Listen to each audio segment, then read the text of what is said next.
the gospel of the Lord. Praise to you, Lord Christ. You may be seated. It doesn't sound fair. Give me about 5 minutes and say that, Roger. I gotta build up into that.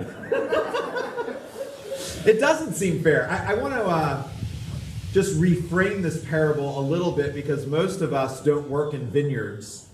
And while day labor isn't unheard of in our society, it's certainly not the basis of our economy. So just imagine a couple of friends who have an idea for a product, and they're very excited about this product, and they think it could be useful, they think it could make them a lot of money, and so they decide to bring it to market, but they don't have an investor yet. But they go out and they get some other people who, some engineers and product experts to help them, and they say, look, we don't have a lot of money to pay you, but when we get an investor, we're going to take care of it. And so they agree, and they believe in their product, and so they work for them. And then, about 6 months later, they need some more engineers, and they need some supply chain managers so they can really start to put this thing together. And they tell them, look, we don't have a lot of money to pay you, but when we get an investor, we will. And then about 6 months later, they're getting close, and so they need some marketers. They need people to run their social media and build them a website. And they say, look, we don't have a lot of money to pay you, but when we do, we'll be good to you. And then finally, they get an investor. And the investment's good. And so they start handing out the checks, and they go to the ones who've been working for about a year. The people, they open up their envelope, and they're like, whoo, that was good. We made out well. And then the second group, the supply chain managers and whatnot, they open their envelope, and it's the same amount. And then the person who's running the company Twitter for the last 2 weeks opens up his envelope, and it's the same amount. What do you think, Roger?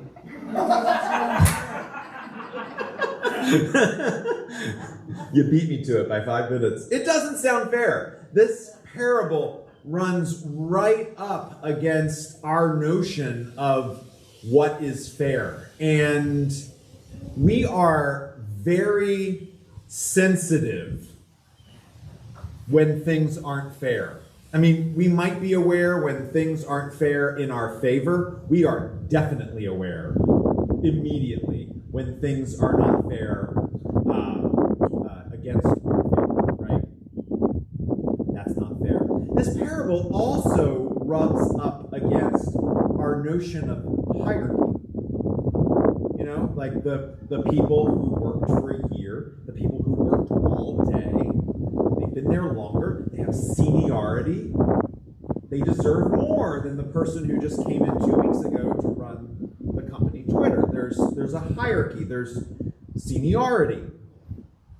They do studies and polls of, lots of things. But one of the consistent questions they ask people is, what do you think about raising the minimum wage?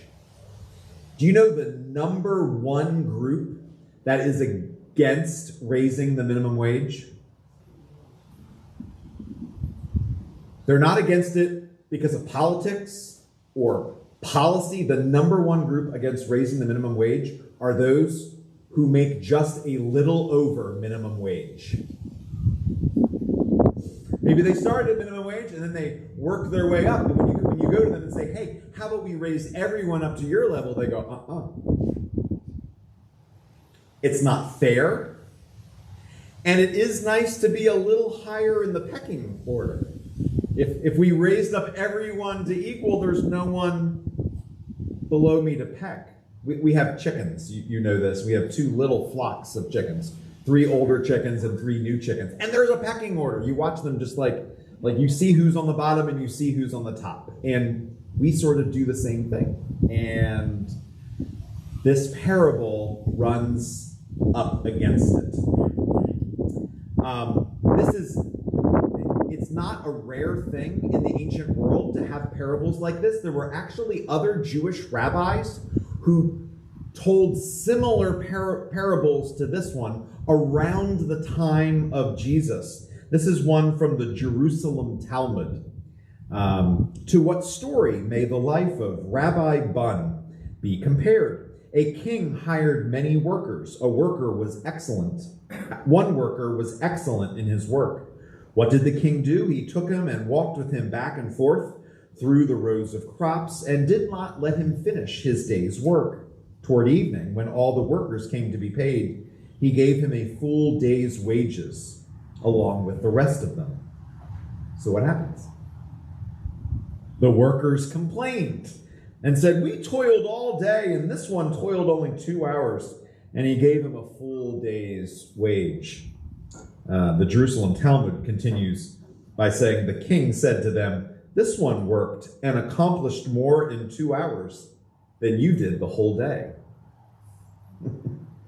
So Rabbi Bun toiled in the study of Torah for 28 years, and he learned more than an aged student could learn in 100 years. When our ancient forebears heard parables like this and parables like Jesus, they also went like Roger and said, "That's not fair."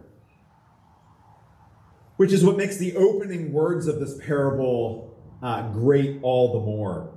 Jesus said, "The kingdom of heaven is like this." The kingdom of heaven is like this. What does this tell us? That perhaps in the kingdom of heaven, fairness isn't really a concern.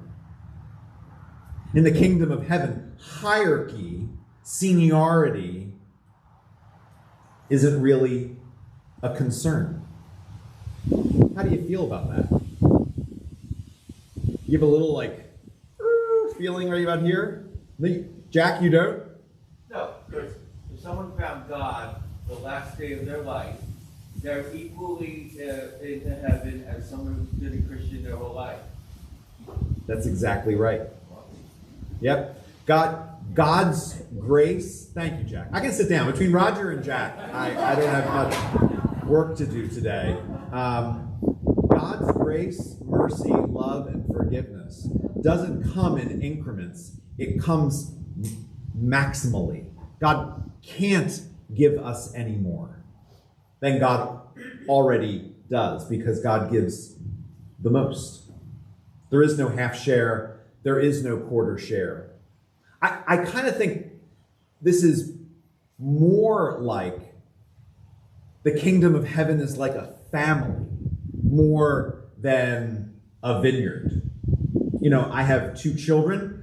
Zoe is 2.5 years older than Maddie. I've known Zoe 2.5 years more than Maddie. So Zoe's about 15% older than Maddie. I love Zoe about 15% more, right?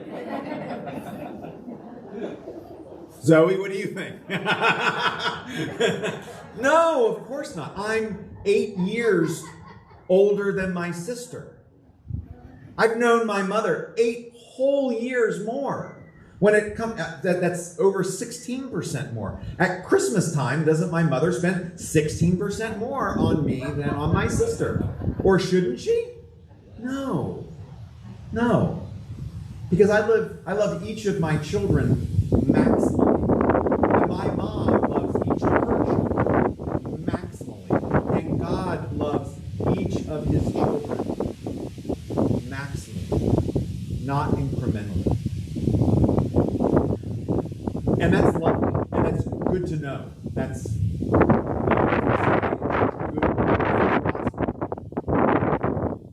The other part of this, however, is that if God sees each of us as his child, who he loves maximally, how do we then regard each other as brothers and sisters? Do we treat each other this is a person who is loved by God maximally? Or do we say, this isn't fair, I deserve more than that? I don't know this for sure. It's not in the Bible. But one of the things that I'll let the other parents and grandparents and aunts and uncles think about this. But when you see children and grandchildren and nieces and nephews fight each other over it's not fair, do you enjoy that? Is that fun to watch? It is one of the things that grates on me the most. Like, no, you gave her more whipped cream than you gave me. Oh my gosh, really? When God looks upon us, his family, his sons and daughters, and he sees us fighting over like little dollops of whipped cream, I kind of wonder if God doesn't feel the same way as the rest of us do. The kingdom of heaven is like this. We are loved maximally. We are forgiven maximally. And we should love and forgive and extend grace and mercy maximally to our family. Amen.